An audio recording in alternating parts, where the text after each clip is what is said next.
আজ 10 ডিসেম্বর ময়মনসিংহ মুক্ত দিবস। দিবসটি জাতীয় পতাকা মিছিল নিয়ে পালন করেন ময়মনসিংহ মুক্ত দিবস, শহীদ বুদ্ধিজীবী দিবস ও মহান বিজয় দিবস উদযাপন পরিষদ, ময়মনসিংহ। 1971 সালের এদিনে পাকিস্তানি হানাদার বাহিনীর কবল থেকে মুক্ত হয় ময়মনসিংহ জেলা।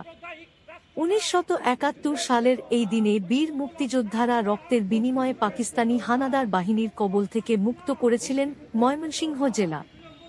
সেই স্মৃতি আজও অম্লান ইতিহাসের পাতায়। দেশ স্বাধীন করার দৃঢ়প্রত্যয়ে যুদ্ধে অংশ নেওয়া 11 নম্বর সেক্টরের এ ফেজে মুক্তিবাহিনী এবং ভারতীয় মিত্রবাহিনী যৌথভাবে ময়মনসিংহ অঞ্চলে অবস্থানরত পাকিস্তানি হানাদার বাহিনীর বিরুদ্ধে 1971 সালের 3 ডিসেম্বর যুদ্ধের পরিকল্পনা করে। আর সেই পরিকল্পনা বাস্তবায়নের লক্ষ্যে ওই দিনই ক্যাপ্টেন বালজিৎ সিংয়ের অধীনে বেশ কয়েকটি মুক্তিবাহিনীর কোম্পানি জেলার সীমান্তবর্তী হালুয়াঘাট দিয়ে যুদ্ধ শুরু করে। সেদিন মুক্তিযোদ্ধারা পাকিস্তানি হানাদার বাহিনীর ওপর একের পর এক আক্রমণের পাশাপাশি আকাশ যুদ্ধের মাধ্যমে শত্রুপক্ষের বাংকারগুলো লক্ষ্য করে রকেট হামলা চালায়। এতে হানাদার বাহিনী পিছু হটতে শুরু করে। 10 ডিসেম্বর মুক্ত হয় ময়মনসিংহ।